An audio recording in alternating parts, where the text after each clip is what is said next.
संस्कार यानी हीन अंग पूर्ति, अगर कहीं कोई कमी रह गई है तो उसको पूरा कर। कैसे? देखिए, जमीन के अंदर सोना पैदा होता निकलता है, लोहा भी निकलता है, तांबा भी निकलता है। हमने खदान देखी खेतड़ी में, जमीन के अंदर से तांबा निकलता है पत्थरों में से। लेकिन जैसा तांबा निकलता है वैसा बाजार में नहीं बिकता। जो कुछ निकला पहले उसको अग्नि में तपाया जाता है, उसके साथ में जो कूड़ा करकट है उस कूड़ा करकट को दूर किया जाता है। अब वो सोना है, वो गोल्ड है। अब वो गोल्ड की ब्रिक्स है, ईंट बन गई है, सोने की ईंट है। अब भी काम नहीं चलता क्योंकि ईंटों को आप गले में नहीं पहन सकते। जो उसके दोष दूर किए और उसका शुद्ध रूप प्राप्त किया, उतने से भी हमारा काम नहीं चलता। अब क्या करते हैं, अब सुनार उसको लेता है, अब सुनार उसको कड़े बनाता है, उसको गले का हार बनाता है। माता जी ने बड़ा अच्छा पहना हुआ था, होते तो कितना अच्छा पहना। वो गले के हार बनाता है और उसमें हीरे मोती लगा करके उसके सोने के गुणों को बढ़ा देता है। आप कहते हैं सोने में सुहागा कर देता है। ये सोने का संस्कार है।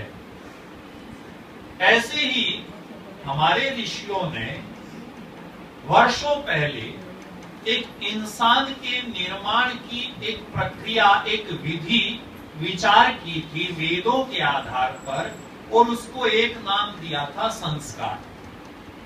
और ये निश्चित किया था, मनु महाराज ने कहा कि यदि ये संस्कार हो जाएं, निषेक आदि स्मशान तो ऐसे गर्भाधान से कहने लगे, ये संस्कार यदि किसी के हो जाएं तो फिर वो व्यक्ति ऐसा ही पैदा होगा जैसे सोने के साथ में डायमंड लगा देने पर सोने की शोभा बढ़ जाती है, ऐसे ही वो हीरा व्यक्ति पैदा होगा।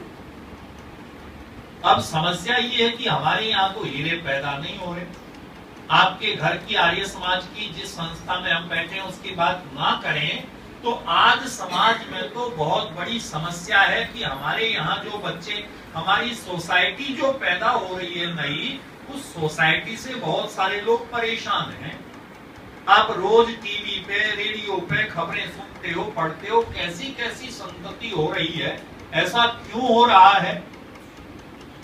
शुरू से समाज के लोग, साइंटिस्ट लोग, मनोवैज्ञानिक लोग, सारे लोग इस बात से परेशान हैं और खोज चल रही है।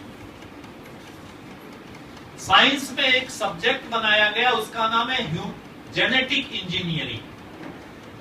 जेनेटिक इंजीनियरिंग बहुत सारी यूनिवर्सिटीज में पढ़ाई जा रही है, हमारे देश में भी, अमेरिका में भी, तमाम देशों में। क्या है वो जेनेटिक इंजीनियरिंग? कहते हैं आप और हम सब लोग जीन, हमारे भीतर जीन होते हैं। हर एक इंसान के अपने अपने सूक्ष्म तत्व हैं जिसके आधार पर आप और मैं दोनों अलग अलग होते हैं।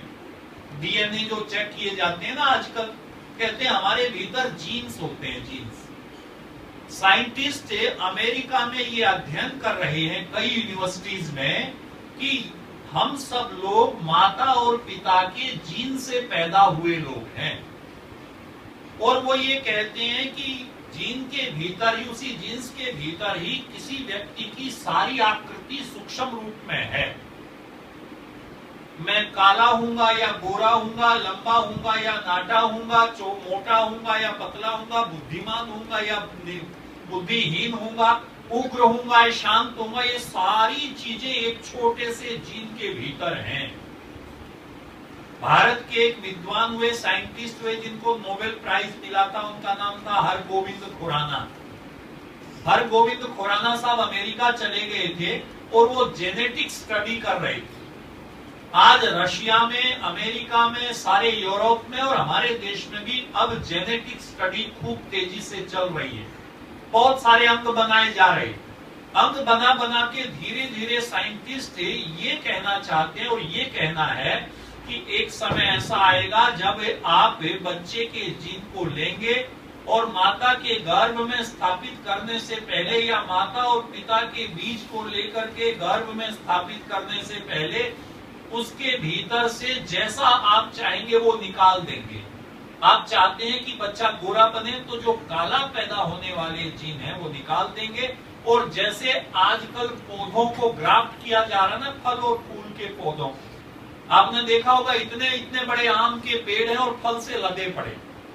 क्यों ऐसे हो रहे हैं? क्योंकि ग्राफ्ट किया जा रहा है। तो साइंटिस्ट कह रहे हैं कि हम जो है उस जीन्स को ग्राफ्ट करेंगे और जो कालापन है या जो बुद्धिहीनता वाला हिस्सा उसको निकाल देंगे और उसको बहुत बुद्धिमान पैदा करेंगे। दुनिया में बहुत बड़ा प्रयत्न चल रहा है। वो लोग कहते हैं कि हम आइंस्टीन पैदा करेंगे, हम शेक्सपियर पैदा करेंगे, हम मैक्स मूलर पैदा करेंगे।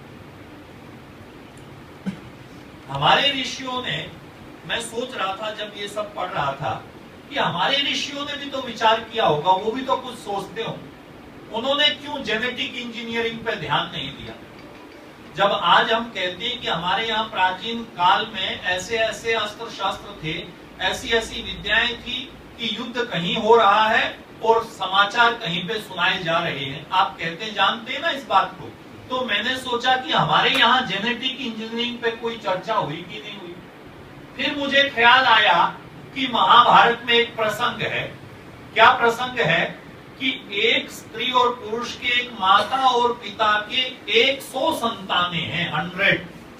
इसके गांधारी और धृतराष्ट्र, धृतराष्ट्र और गांधारी के 100 संतानें हैं। और फिर मैंने ये जानने का यत्न किया कि 100 संतानें पैदा कैसे हुई। यहां तो 2 संतान पैदा करके संभालना बड़ा भारी महाभारत है। 100 संतान पैदा कैसे हुई होंगी, आप कल्पना करो। मैंने जानने का यत्न किया, मुझे अपने प्रश्न का जवाब मिला पुराण में।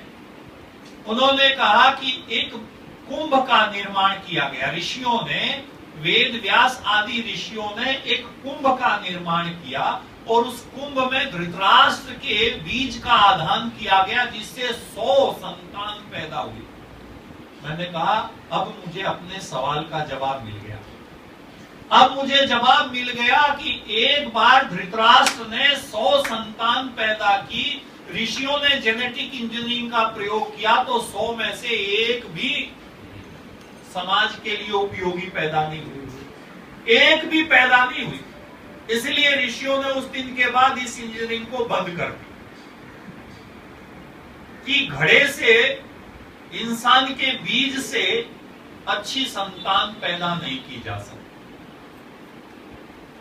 दुर्योधन से लेकर के दुशासन से और तमाम लोग एक से एक कुलहंता पैदा हुए। ऋषियों ने कहा नहीं, ये प्रयोग व्यर्थ है। तब फिर क्या करें? तो उन्होंने एक दूसरा प्रयोग किया। कौन सा प्रयोग? वो अगर जेनेटिक इंजीनियरिंग था तो भारतीय ऋषियों ने किया ह्यूमन इंजीनियरिंग, मानव के निर्माण करने का इंजीनियरिंग, उसकी प्रौद्योगिकी, इंसान का निर्माण करना, जिन का नहीं। कहने लगे इंसान का निर्माण करना, और इंसान का निर्माण कैसे करना है? फिर उन्होंने एक विधि की कल्पना की, एक विधि हमको दी शास्त्रों के आधार पर, जिसकी चर्चा करने के लिए मैं आपके सामने उपस्थित हूं। एक घटना आपको सत्य सुनाता हूं। एक हमारे गुरुजी हुआ करते थे, जब हम गुरुकुल में पढ़ते थे। गुरुकुल में अंग्रेजी पढ़ाने के लिए आए थे, इंग्लिश पढ़ाने के लिए आए थे। व्यासदेव ठाकुर इंग्लिश पढ़ाने के लिए आए थे। हम छोटे थे, वो बड़े आए थे। फिर उनका विवाह हुआ। विवाह होने के बाद जब उनके घर में खुशखबरी आई तो मुझे अभी अच्छी तरह से याद है, उन्होंने सारे संस्कार करवाए, तमाम बच्चे का सारे संस्कार। जब वो पैदा हो गई, जब तक वो सारे संस्कार। और घर में बिटिया आई, एक बिटिया आई तो